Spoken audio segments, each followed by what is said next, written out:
Hello, আসসালামু আলাইকুম। কেমন আছেন সবাই? আশা করি অনেক ভালো আছেন। আমিও অনেক ভালো আছি আলহামদুলিল্লাহ।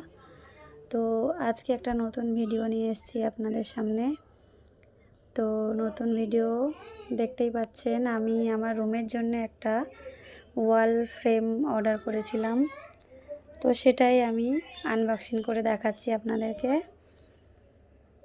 তো আমি এটা অ্যামাজন থেকে নিয়েছি, খুবই আমার ভালো লেগেছে।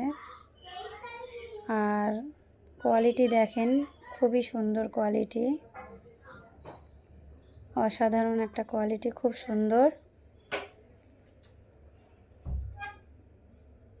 3 পিস আছে এখানটায়। তো আমি 3টেই খুলে খুলে দেখছি। তো এটার জন্য আবার ডিল করে লাগাতে হবে। তো আমি যখন ওয়ালে লাগাবো তখন সেই ভিডিওটাও দেব। আর এখন এটা আনবক্সিং করলাম, এটা দেখাচ্ছি। তো আমার ভিডিওটি যদি ভালো লেগে থাকে বন্ধুরা, লাইক কমেন্ট শেয়ার করবেন। সুস্থ থাকবেন, ভালো থাকবেন। দেখা হবে নেক্সট ভিডিওয়ে। টাটা।